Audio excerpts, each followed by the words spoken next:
ಶ್ರೀ ಗುರುಭ್ಯೋ ನಮಃ. ಬಿಯಾಂಡ್ ಲಿಮಿಟ್ಸ್ನ ವೀಕ್ಷಕರೆಲ್ಲರಿಗೂ ಕೂಡ ನವರಾತ್ರಿ ಹಬ್ಬದ ಶುಭಾಶಯಗಳು. ನವರಾತ್ರಿಯ ಪರ್ವಕಾಲದಲ್ಲಿ 4ನೇ ದಿನ ಆರಾಧನೆ ಮಾಡತಕ್ಕಂತಹ ದುರ್ಗಾ ಅಮ್ಮನವರ ರೂಪ, ಆಕೆಯ ಹೆಸರು ಕೂಷ್ಮಾಂಡ ಅಂತ ಕರೀತಾರೆ. ಈ ಕೂಷ್ಮಾಂಡ ರೂಪದ ಬಗ್ಗೆ ತಿಳಿಸಿಕೊಡುವಾಗ, ಸುರ ಸಂಪೂರ್ಣ ಕಲಶಂ ರುಹಿರಾಪ್ಲುತಮೇವಚ ದಧಾನ ಹಸ್ತಪದ್ಮಾಭ್ಯಾಂ ಕೂಷ್ಮಾಂಡ ಶುಭದಾಸ್ತುಮೇ ಅಂತನ್ನುವಂತೆ ಸಿಂಹವಾಹನೆಯಾಗಿರತಕ್ಕಂತಹ ತಾಯಿ ಆಕೆ ಅದ್ಭುತವಾಗಿರತಕ್ಕಂತಹ ಕಲಶವನ್ನ ಕೈಯಲ್ಲಿ ಧಾರಣೆ ಮಾಡಿರತಕ್ಕವಳಾಗಿದ್ದಾಳೆ. ಸೂರ್ಯನ ಪ್ರಭೆಯಿಂದ ಕೂಡಿರತಕ್ಕವಳಾಗಿದ್ದಾಳೆ. ತಾನು ಕೇವಲ ಕಟಾಕ್ಷ ವೀಕ್ಷಣ ಮಾಡುವ ಮಾತ್ರದಿಂದಲೇ ಸಕಲವಾದ ಬ್ರಹ್ಮಾಂಡವನ್ನೇ ಸೃಷ್ಟಿ ಮಾಡುವ ಸಾಮರ್ಥ್ಯವುಳ್ಳವಳಾಗಿದ್ದಾಳಾದ್ದರಿಂದ ಆ ಕೂಷ್ಮಾಂಡ ಅನ್ನತಕ್ಕಂತಹ ದೇವಿಯ ಆರಾಧನೆಯಿಂದ ಸಕಲರಿಗೂ ಕೂಡ ಆರೋಗ್ಯದ ಒಂದು ಪ್ರಾಪ್ತಿಯಾಗುತ್ತದೆ, ಐಶ್ವರ್ಯದ ಪ್ರಾಪ್ತಿಯಾಗುತ್ತದೆ, ಸಮೃದ್ಧಿ ಸುಖ ಸಮೃದ್ಧಿಗಳಾಗುತ್ತದೆ.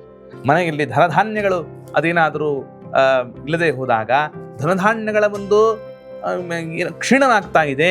ಇಷ್ಟು ನಾವು ಧಾನ್ಯವನ್ನು ಸಂಗ್ರಹ ಮಾಡಿದರೂ ಕೂಡ ಆ ಧಾನ್ಯಗಳು ಉಳಿತಾ ಇಲ್ಲ ಮನೆಯಲ್ಲಿ.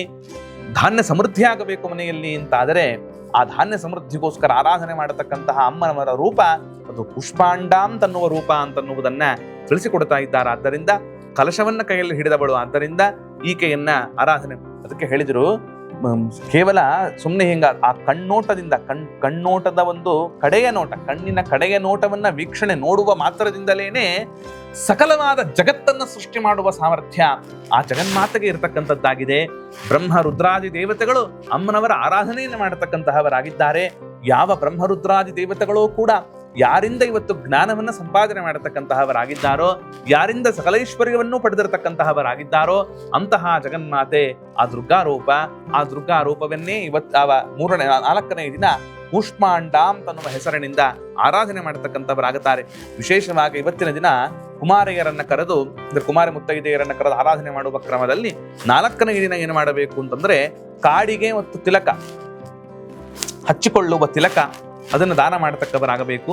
ಕಾಡಿಗೆ ಅಂದ್ರೆ ಕೆಟ್ಟ ಒಂದು ವ್ಯಕ್ತಿಗಳ ದೃಷ್ಟಿ ಹೆಣ್ಣಿನ ಮೇಲೆ ಬೀಳಬಾರದು ಅಂತ ಅನ್ನುವುದಕ್ಕೆ ಒಂದು ವಿಶೇಷವಾಗಿರತಕ್ಕಂತಹ ದ್ರವ್ಯ ಹಿಂದಿನಿಂದಲೂ ಉಪಯೋಗಿಸಿಕೊಂಡು ಬಂದಿದ್ದು, ಹಿಂದಿನ ಸಂಸ್ಕೃತಿಯಿಂದಲೂ ಉಪಯೋಗಿಸಿಕೊಂಡು ಬಂದಿರತಕ್ಕಂತಹ ವಿಶೇಷವಾದ ದ್ರವ್ಯ ಯಾವುದು ಗೊತ್ತೇನದು? ಕಾಡಿಗೆ. ಕಾಡಿಗೆಯನ್ನು ಹಚ್ಚಿಕೊಂಡಾಗ ದುಷ್ಟರಾಗಿರ್ತಕ್ಕಂತಹ ವ್ಯಕ್ತಿಗಳ ಒಂದು ದೃಷ್ಟಿ ಯಾವ ಕಾರಣಕ್ಕೂ ಕೂಡ ಸ್ತ್ರೀಯರ ಮೇಲೆ ಬೀಳಬಾರದು ಅಂತ. ಅಂತಹ ಆ ಕಾಡಿಗೆ ಎನ್ನುವ ದ್ರವ್ಯದಲ್ಲಿ ಅಮ್ಮನವರ ಸನ್ನಿಧಾನ, ದುರ್ಗಾ ಅಮ್ಮನವರ ಸನ್ನಿಧಾನ. ಇದನ್ನ ಚಿಂತಿಸಿ ಅವತ್ತು ಕೂಷ್ಮಾಂಡಾ ದೇವಿಗೆ ಪ್ರಸನ್ನಳಾಗಲಿ ನಮ್ಮ ಮೇಲೆ ಅಂತನ್ನುವ ಒಂದು ಪ್ರಾರ್ಥನೆಯನ್ನ ಸಲ್ಲಿಸಿ ಒಬ್ಬ ಕುಮಾರ ಮುತ್ತೈದೆಯರನ್ನ ಮನೆಗೆ ಕರೆದು, ಈ ಹಿಂದೆ ಹೇಳಿದಂತೆ ನಾವು ಪ್ರತಿನಿತ್ಯವೂ ಕೂಡ ನಾರಿಕೇಲವನ್ನ ಮತ್ತು ಕದಲಿ ಫಲವನ್ನ ದಾನ ಮಾಡಲೇಬೇಕು.